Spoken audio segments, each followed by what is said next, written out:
What That's race? in Oahu. It's what? They're avian. Okay. They're very closely related to the Uka. Just a different branch, if you will. Oh, cool. So then if I sent you an image of that link artifact that he wore, well, you may have seen it, but if you haven't, would it refresh your memory and maybe you can figure out what the symbolism is? In all likelihood, yes. All right, that's my next step. Okay. You guys continue. I'm in the background doing this. All right. Cole, what's your first question? Okay, so I am really stuck on this whole Men in Black thing since Project Blue Book. So what I'm wondering is, as Michael said, our first confirmed sighting of a Men in Black was here in Washington. Mm-hmm. I'm kind of trying to remember what Maury Island. it was called. Maury Island, okay. What I'm wondering is, how far back do we honestly think the Men in Black actually go? Because just because that is the first confirmed sighting that we have of them, does that just mean that was the first time they screwed up and got seen? You know, if you were to actually do a lot more digging, you would probably find them back in the 1920s. Yep. And Well, definitely but back what in I'm the wondering is 1940s. if they formed out of a different society, because we, like, watching the show Ancient Aliens, there are different societies that actually worked along with alien races dating back to the Egyptian times, to Greek times, when those were countries of power. Why do you think they were countries of power? Well, There's reasons they were countries of power. but that's what I'm wondering. Is The Men in Black really had Are the nothing Men in to Black- do with it. I don't think, because to be completely honest, and correct me if I'm wrong here, Keith or Michael, the Men in Black are essentially a U.S. thing. I don't think I've heard of any Men in Black cases in Europe or in any other country. No, they're pretty much, from my understanding, they're pretty much relegated to the U.S. Yeah, which kind of leads credence to government intervention with Men in Black, that they were government agents, but not all of them, because you have too many witnesses who say they didn't move human, they didn't move, normal, they had pasty white skin, and they disappeared. So there are many races.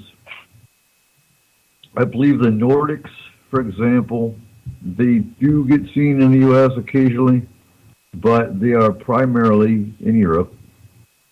I can't remember what race it was in Brazil, but there's certain races that are predominantly they have their own region, essentially. Yes. Which is why the Men in Black would, whatever race they were working with, you probably have an answer to that, Keith, would be dominantly in the U.S. Yeah. I mean, the other countries have their own version of it. Mm-hmm. But they essentially have copied the idea that the U.S. used. Right. I'm thinking here. But, yeah, essentially, if you look at history, most of your Men in Black cases occurred in the United States. Where some of them were alien or alien related, and the other ones were government agents trying to cover up something that was a little more than just a UFO sighting. Or there was evidence related. Or there might have been a government connection to that craft. It wasn't really alien related. so now if it's a government thing, though, is that possible that the only reason we're seeing them in the U.S. Now and for the last 100 years is because the U.S. took over their funding? Possible. It's also possible, I mean? in some of those cases, it might have been the TR-3B instead of an alien or off-world craft that they were seeing. And when it comes to quote-unquote national security, they don't want you talking about it. Yeah. So, lastly, Keith, what's your first question? Oh, I'm just curious. My spending time in the hospital just recently got me thinking, which is a dangerous thing.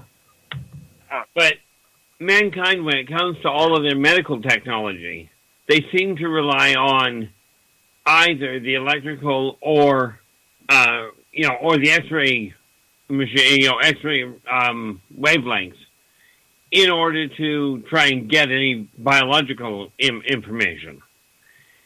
And what I'm wondering is why it is they don't actually cross-reference and use a combination of all of the different wavelengths. In other words, connect the system up where you're using the magnetic, the electrical, and the photonic in order to actually do what can be done with the equipment they've already got. I can tell you exactly why. Money. Well, they want to cut up every single test that they can do on you. And they'll say, well, we need to do an X-ray. Now, well, the X-ray didn't show what we wanted it to show. We need to do an MRI. We need to do blood work. I don't know exactly how it is in Canada, but I know here that one of the things they do, and in my education and administrative business, I also specialized in medical law, medical ethics, and even billing and stuff like that. And what they try to do is they will do unnecessary stuff. I went in for a sprained ankle once, and they decided that they still wanted to do blood work. I asked them why the hell they wanted to do blood work. They did not have a solid answer for me on that. Well, you would love the one they pulled on me up here. I was in, because of a stroke, and they told me, we want to set up an MRI. It's been longer than 2 weeks, so we doubt it. We don't think it'll show anything, but we're going to set it up anyway. Mm-hmm. Now, I don't know about you, but my immediate reaction was, well, why waste your time? Well, I got to argue with Seth on that. I don't think it's as much about cost as you'd think. I honestly think it's the fact that when it comes to cross-referencing those three, the idea of what we think we know versus what we actually know as a human race, we don't know anything really when it comes to our own bodies. No, you really don't. Don't take that personally. Yeah. No, but yes, doctors go to school for 8 years. They do great work and they save a lot of people. But when it comes to the knowledge we've collected about our own bodies, we're not even close to tapping what our bodies are capable of, or what is involved with them. Well, heavens no. I mean, I mentioned this before, but back in 1975, I was telling the doctors they would not ever understand the human healing rate until they got a look at the triple helix. They told me I was nuts. In late 98, early 99, they found it. And I can't remember his name, but there was a doctor that came out back in the 1900s, I think it was. It was the 1900s. And actually said that there was junk DNA. It's not actually junk DNA, that it's actually created by aliens. And the whole medical community shunned it. And now it's been admitted to. Yeah, and it becomes fringe science. But it's reality. Now, in answer to that, I think it's twofold. I think part of it, we kind of hit on already, is that the medical community doesn't know as much as they think they do. Most of their technology, most of their information actually comes from the military. Military medicine. What we do in war as combat medics, they experiment with. And it goes to the mainstream medical community. There's been changes in, CPR, for example, emergency medicine. They've changed CPR from doing compressions or from doing breaths to straight compressions only. When it comes to trauma, you automatically, once you've established breath, you automatically go to stopping the bleeding because they've realized, you can actually bleed out. Seriously?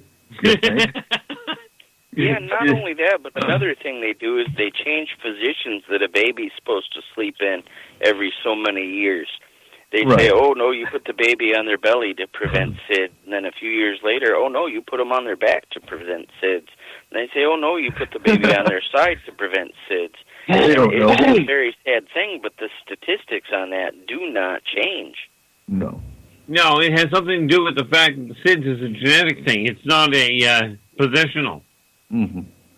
And I think the other piece to that, again, is cost, and that came up too. I think the medical community tries to make as much money out of the public as they can, and not just the medical community, but I think it's the pharmaceuticals more than anything, because it's a known fact that there is a cure for everything on this planet that humans suffer from in nature. I mean, morphine, or not morphine, Valium comes from valerian, the valerian root. You know, you've got a natural remedy to everything pretty much. Oh, yeah, it all grows here, one way or another. Right. But they will not allow it because the FDA will not allow it not because it's not safe, but because it'll take money away from Motrin. It'll take money away from Tylenol. It'll take money away from the $500 you pay for an Epi shot or more, or the $1,000 that we were paying for a Z-Pack, you know, for bronchitis. It takes money out of the pharmaceutical industry. So that's right. If we're worried about the pharmaceutical industry, can you imagine how much money it would take away from the medical community as a whole? With it's sad to say, but one thing that I do want to add here that people don't realize is if you cripple those industries, much like if you cripple the oil industry or you bypass it, that's the other thing. Ramifications are absolutely astronomical. You read my mind. Because if you could take alien technology in general, you would destroy the fossil fuel industry. Oh, yeah. There'd be no reason for it. You'd also, by the way, destroy the plastics industry and half the clothing. Well, not just fossil fuels, but you know how much Puget Sound Energy makes? I mean, we pay almost $1,200 every 2 months to power our house.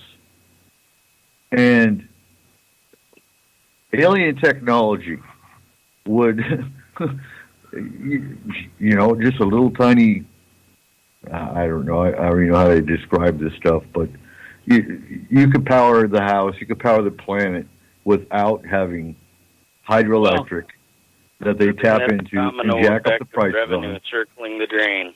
Yeah. You want to shout this picture you guys sent me? Mm-hmm. That would destroy the transit industry. And I don't mean just the buses. Oh, God. Joe's in the chat room. Are the aliens here for marijuana?